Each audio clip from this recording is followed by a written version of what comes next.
আনন্দপুর কাণ্ডে অবশেষে উদ্ধার হলো বছর 23-এর তরুণীর দেহ। খাল থেকেই উদ্ধার রনিতার দেহ। চীনা মন্দির সংলগ্ন খাল থেকে উদ্ধার হলো যুগলের দেহ। সকালে উদ্ধার হয়েছিল রোহিত আগরওয়ালের মৃতদেহ।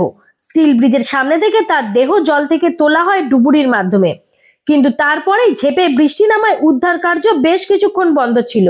দুপুর 2টো নাগাদ উদ্ধার হয় সেই স্কুটি। এরপরেই আসরে নামে কলকাতা পুলিশের স্নিফার ডগ রাজ।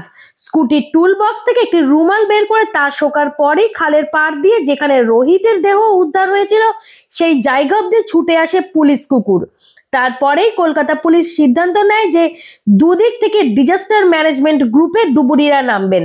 সেই মতো নিখোঁজ যুবতীর দেহ উদ্ধারের প্রক্রিয়া শুরু হয় দুপুর 3:30 নাগাদ।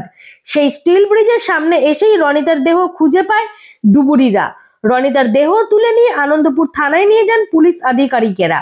তারপর বিকেল 3:30 নাগাদ ডিজাস্টার ম্যানেজমেন্ট গ্রুপের ডুবুরিরা দেহ উদ্ধার করেন সংশ্লিষ্ট মহিলা রনিতা বৈদ্য বলে প্রাথমিক অনুমান। প্রাথমিকভাবে পুলিশ জানতে পেরেছে, যা সিসিটিভিতে দেখা গিয়েছে, যে ঘটনার 45 মিনিট আগে তারা খালের ধারে আসে। তারপরে রনিতা স্কুটি চালানোয় কিছুক্ষণ ব্যস্ত ছিল। এরপর সিসিটিভি ক্যামেরায় দেখা যায় যে দুজনের মধ্যে হঠাৎই বচসা শুরু হয়েছে এবং একসময় তা নাকি হাতাহাতির পর্যায়ে চলে গিয়েছিল। প্রত্যক্ষদর্শীরা এমনই কথা বলেছেন। পুলিশ সূত্রে খবর, এরপরেই নাকি সিসিটিভিতে দেখা গিয়েছে রনিতা নাকি খালের ধারের দিকে এগিয়ে যেতে থাকে, কিন্তু সেখানে অন্ধকার থাকায় তারপরে আর সিসিটিভি ফুটেজ পাওয়া যায়নি। ছেলেটিকেও সেদিকে এগোতে দেখা গিয়েছে, আর তারপরে কিছু দেখা যায়নি।